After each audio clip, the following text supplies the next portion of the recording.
ഇപ്പോൾ ഇന്ത്യയിലെ ഒരു സ്ത്രീ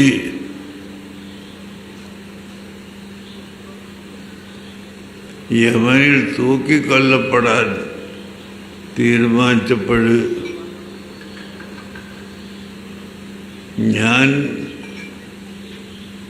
അവിടുത്തെ പ്രധാനപ്പെട്ട പണ്ഡിതന്മാരുമായി ബന്ധപ്പെട്ട് ഇസ്ലാം മതത്തിൽ ക്രിമിനൽ നിയമങ്ങൾ കൂടി പഠിപ്പിച്ചിട്ടുണ്ടല്ലോ. അപ്പോൾ ഞങ്ങളൊക്കെ ദർസിൽ പഠിപ്പിക്കുന്ന കർമ്മശാസ്ത്രം, അതിൽ ഇബാദാത്ത് അഥവാ ആരാധന മുറകൾ, രണ്ടാമത്തത് മുആമലാത്ത്, ജനങ്ങൾ തമ്മിലുള്ള ഇടപാട് സംബന്ധിച്ച നിയമങ്ങൾ, മൂന്നാമത്തത് മുനാക്കഹാത്ത്, വൈവാഹിക ജീവിതത്തിൽ ഉണ്ടാവേണ്ടുന്ന കാര്യങ്ങൾ, നാലാമത്തത് ജിനായാത്ത് എന്നാണ് വലിയ ക്രിമിനൽ സംബന്ധമായ നിയമങ്ങൾ. ഇപ്പോൾ എറണാകുളത്തിവിടെ വലിയ കോടതി, ഹൈക്കോർട്ടും വക്കീലന്മാരും എല്ലാമുള്ള സ്ഥലമാണല്ലോ.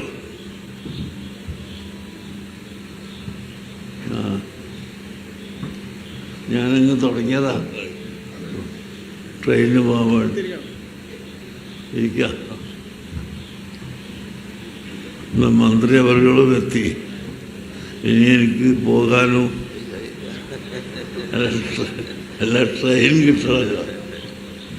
അപ്പോൾ ഇസ്ലാമിക കർമ്മശാസ്ത്രം അത് 4 ഭാഗമാണ്.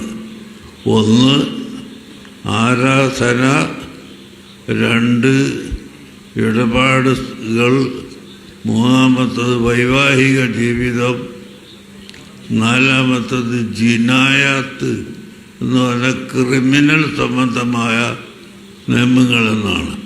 ഇപ്പം ഇവർ മന്ത്രിമാരാണ് ക്രിമിനൽ ഉദ്യോഗസ്ഥന്മാരെ നിശ്ചയിക്കലും ഒക്കെ. ഞങ്ങളങ്ങനത്തെ ഇവിടെ ഇന്ത്യ രാജ്യം ആ ക്രിമിനൽ വിഷയത്തിൽ അല്ലെങ്കിൽ മറ്റ് ഭരണ രംഗത്ത് പണ്ഡിതന്മാർ ഇടപെടാത്തത് കൊണ്ട് നാം അതിലേക്ക് പോകുന്നില്ല. എന്നാൽ നമ്മുടെ ഗ്രന്ഥങ്ങളിൽ പഠിപ്പിക്കപ്പെടുന്ന, പള്ളി ദർസുകളിലും കോളേജുകളിലും പഠിപ്പിക്കപ്പെടുന്ന ക്രിമിനൽ നിയമത്തിൽപ്പെട്ട ഒന്നാണ് ഒരാളെ കൊന്ന ആളെ കൊല്ലാൻ ശിക്ഷിക്കുക എന്നത്. മറ്റൊന്ന്, അങ്ങനെ കൊല്ലുന്നില്ലെങ്കിൽ മാപ്പ് കൊടുക്കാൻ കുടുംബങ്ങൾക്ക് അധികാരമുണ്ട്. അത് 2 വിധത്തിൽ കൊടുക്കാം. ദിയത്ത് എന്ന് പറയുന്ന ഒരു പ്രായശ്ചിത്വം ചെയ്യിപ്പിച്ചുകൊണ്ട് അത് വാങ്ങിക്കൊണ്ട് മാപ്പ് കൊടുക്കാം, ഒന്നും വാങ്ങാതെയും മാപ്പ് കൊടുക്കാം. അപ്പോൾ ഞാനിവിടെ ഇപ്പോൾ ഈ യമനിലെ സ്ത്രീയെ സംബന്ധിച്ച്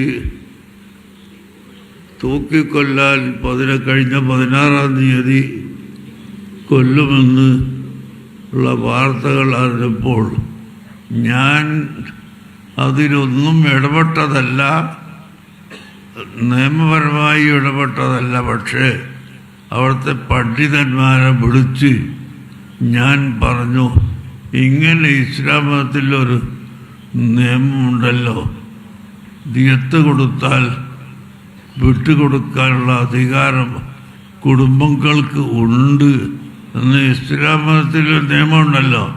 ആ നിയമം നിങ്ങൾ അവിടുത്തെ ജഡ്ജിയോടും മറ്റ് ജനങ്ങളോട് പറഞ്ഞു കൊടുക്കണം. എന്നിട്ട് ഈ കുടുംബങ്ങളെ വിളിച്ചൊന്ന് സംസാരിച്ച് അവർക്ക് എന്ത് കൊടുക്കണമെങ്കിലും കൊടുക്കാൻ ഇവിടെ തയ്യാറാണ്, അതിനാളുകൾ ഇവിടെ ഉണ്ട്.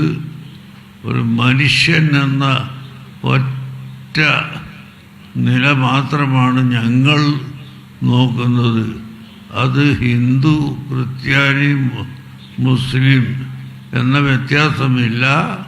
അതുപോലെ പുരുഷൻ, സ്ത്രീ എന്ന വ്യത്യാസമില്ല. ഇന്ത്യയും ഇതിൻ്റെ പുറത്തും എന്ന വ്യത്യാസമില്ല. എവിടെയായാലും മനുഷ്യരെ സംബന്ധിച്ച് അവർക്ക് നന്മ ചെയ്യുന്നത് ഏറ്റവും വലിയ നന്മയാണെന്ന് പ്രവാചക പ്രഭു മുഹമ്മദ് സല്ലല്ലാഹു അലൈഹി വസല്ലമ നമ്മളെ പഠിപ്പിച്ചിട്ടുണ്ട്. ആ നിലക്കുള്ള ഒരു ചർച്ച നിങ്ങൾ കുടുംബങ്ങളുമായി ചെയ്തു നോക്കിയാൽ നമ്മളെ ഇസ്ലാമിൻ്റെ നിയമം അവർക്ക് മനസ്സിലാക്കുകയും ചെയ്യാം. ഇസ്ലാം മുസ്ലിമീങ്ങൾ തീവ്രവാദികളും ഭീകരവാദികളും അല്ല എന്ന് ലോകത്തിന് മനസ്സിലാക്കാനും കഴിയുമല്ലോ എന്ന് ഞാൻ അവിടുത്തെ പണ്ഡിതന്മാരോട് സംസാരിച്ചപ്പോൾ ചെയ്തത് ജഡ്ജിയുമായി ബന്ധപ്പെട്ട് ഈ കാര്യങ്ങൾ ഞങ്ങൾ കുടുംബങ്ങളുമായി സംസാരിക്കാൻ പോകുന്നു. അതുകൊണ്ട് ഒരല്പ ദിവസത്തേക്ക് നീട്ടിത്തരണം എന്ന് ആവശ്യപ്പെടുകയായിരുന്നു. അത് 16 തൊട്ട് പിന്നെ ഒരു ഡേറ്റൊന്നും നിശ്ചയിക്കാതെ ജഡ്ജി സ്വയം അത് മറ്റൊരു സമയത്തേക്ക് നീട്ടി. ഡേറ്റ് നിശ്ചയിക്കാതെ എന്ന് പറയുമ്പോൾ തന്നെ സമാധാനമായല്ലോ. അങ്ങനെ എപ്പോഴും ആ ചർച്ച കുടുംബങ്ങളുമായി നടന്നുകൊണ്ടിരിക്കുകയാണ് എന്നാണ് പറയുന്നത്. പക്ഷെ അതിനും ഞാൻ ഇത് ചെയ്തതിൽ ഇവിടെ 99% ആളുകളും സന്തോഷിക്കുകയും മുസ്ലിംകളും അമുസ്ലിംകളും എല്ലാവരും സന്തോഷിക്കുകയും ചെയ്യുമ്പോൾ ഒരു ചെറിയ വിഭാഗം എവിടുന്നോ ഇതങ്ങനെ പാടുണ്ടോ, അത് അങ്ങനെയുണ്ടോ ഇങ്ങനെയുണ്ടോ എന്നുള്ള പല കുത്തിത്തിരിപ്പുകളും നടത്തുക മാത്രമല്ല, അവിടുത്തെ കുടുംബങ്ങളോട് നിങ്ങൾ ഈ ചില്ലിക്കാശിന് വേണ്ടി നമ്മളെ അഭിമാനം വിൽക്കുകയാണോ എന്ന് ചോദിച്ച് അവരെ പിന്തിരിപ്പിക്കാൻ ശ്രമിക്കുകയും ചെയ്യുന്നു.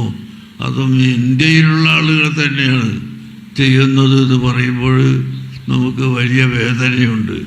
ഏതായാലും നമ്മുടെ കാഴ്ചപ്പാട് മനുഷ്യർക്ക് ഗുണം ചെയ്യുക, മനുഷ്യർ എന്ന ഒറ്റ നോട്ടം, അതിലൂടെ ഗുണങ്ങൾ ചെയ്തു കൊടുക്കുക എന്നാണ്.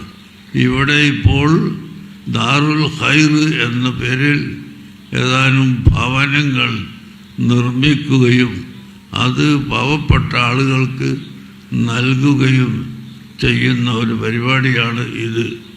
അത് അല്ലാഹു സുബ്ഹാനഹു വ തആല സ്വീകരിക്കുമാറാകട്ടെ.